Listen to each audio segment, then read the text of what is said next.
Hello दोस्तों, welcome back to my channel. कैसे हैं आप सब? I hope you all are doing well and जोरों शोरों से अपनी तैयारियां कर रहे होंगे।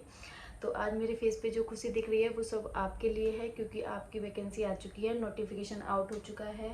आपके फॉर्म 1 सितंबर से 30 सितंबर तक भरे जाएंगे, तो जल्दी से अपना फॉर्म भर पाइए। उसके बाद अपनी तैयारी को बूस्ट करने में लग जाइए। नोटिफिकेशन आई होप सब लोगों ने पढ़ लिया होगा, मैंने भी पढ़ लिया। नोटिफिकेशन में सारी चीज़ें क्लियर दी हुई हैं।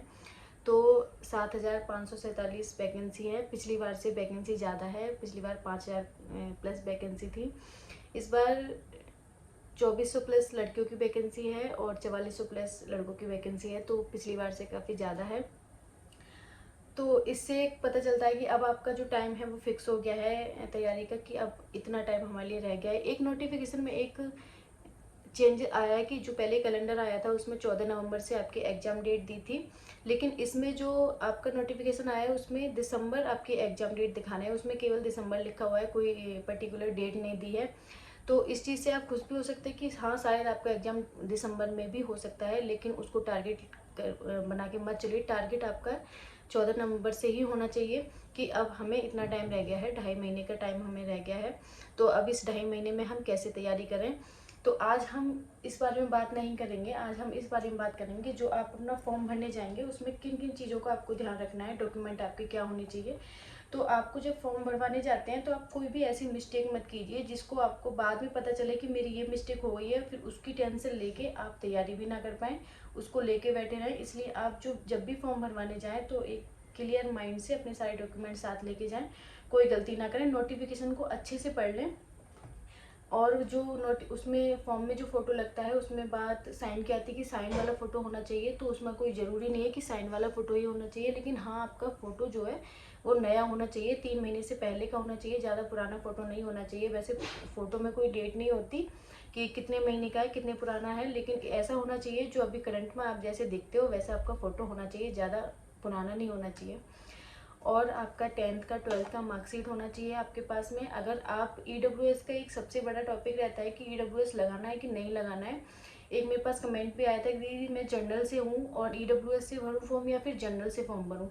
तो आप जनरल से, अगर जनरल से हैं और अगर आपके पास ईडब्ल्यूएस अभी करंट में है मौजूद, या फिर आपने बनने दिया है, आपको उस डेट तक आपको जो ईडब्ल्यूएस है वो मिल सकता है। पहले उस जैसे 30 तारीख आपकी लास्ट डेट है, उससे पहले का अगर आपको ईडब्ल्यूएस मिल सकता है, बन सकता है, जो आपका फाइनेंशियल ईयर है फॉर्म भरने से पहले का, उसमें अगर आपके पास ईडब्ल्यूएस है तो आप ईडब्ल्यूएस से भरिए, वरना आप जनरल से ही भरिए, क्योंकि फिर वो ईडब्ल्यूएस मान्य नहीं होता है, आप जनरल कैटेगरी में ही काउंट होते हैं। तो इसलिए अपना ईडब्ल्यूएस अगर आपकी करंट में आपके पास है इस फाइनेंशियल ईयर का, तो आप फिर ईडब्ल्यूएस से भर सकते हैं। और फिर एक ड्राइवर लाइसेंस, जो भी ड्राइवर लाइसेंस है वो बॉयज़ के लिए चाहिए होता है, गर्ल्स के लिए इसकी कोई ज़रूरत नहीं होती है। और अपना कास्ट सर्टिफिकेट तैयार कर लीजिए अभी का, 3 साल के अंदर का होना चाहिए, पुराना नहीं होना चाहिए। और जो आपका कास्ट सर्टिफिकेट हो वो सेंट्रल का हो, आपके स्टेट का नहीं चलेगा, क्योंकि सेंट्रल का होना चाहिए आपका कास्ट सर्टिफिकेट।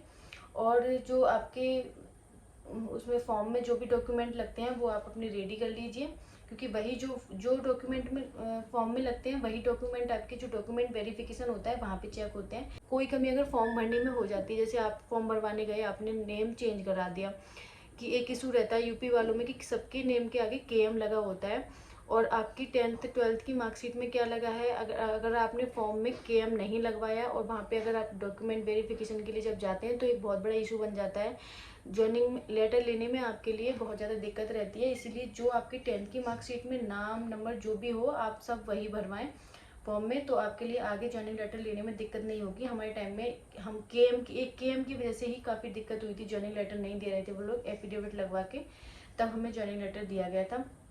और एज में आपको जनरल की तो सबको पता है 1825 है ईयर, और वो एक साथ 2023 तक काउंट हो रही है। और जो ओबीसी वाले हैं उन्हें 3 साल का रिलैक्सेशन मिल रहा है एज में, और एसटी एससी वालों को 5 साल का रिलैक्सेशन मिल रहा है। तो वो अपना एज काउंट कर लीजिए, एक साथ 2023 तक आपका एज काउंट हो रहा है। और जो फिजिकल है तो वो फिजिकल के लिए जो बॉयज़ हैं उनको 1600 मीटर की रनिंग 6 मिनट में करनी होती है, जो गर्ल्स हैं उन्हें 1600 मीटर की रनिंग 8 मिनट में करनी होती है। बॉयज़ की जो हाई जंप है वो 3 फीट 9 इंच की होती है, और जो गर्ल्स की हाई जंप है वो 3 फीट की होती है। लॉन्ग जंप बॉयज़ की 14 फीट की होती है और गर्ल्स की 10 फीट की होती है। तो ये सब बात की बातें हैं जो फिजिकल की, हम इस पे बाद में डिस्कस करेंगे। अभी आपका नोटिफिकेशन आउट हुआ है तो आप पहले फॉर्म भरिए, अच्छे से फॉर्म भरिए। आप कोई भी ऐसी गलती मत कीजिए जिसके लिए आपको बाद में पछतावा हो कि मेरा फॉर्म रिजेक्ट हो गया। इस टेंशन में आप पढ़ाई भी ना कर पाएँ, इसलिए पहले फॉर्म भर के अच्छे से फिर उसके बाद अपनी पढ़ाई में लग जाइए। बाकी का अगर कोई आपको डाउट रहे तो मुझे मैसेज कीजिए, मैं आपके लिए वीडियो लेके आऊँगी।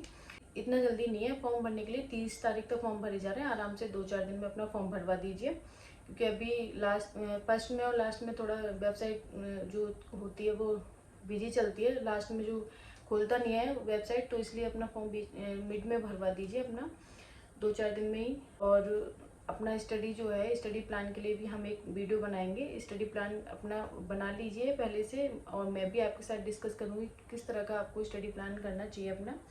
और बाकी का अगर कोई कमी है तो कमेंट बॉक्स में आप कमेंट डाल सकते हैं। Thank you so much for watching me.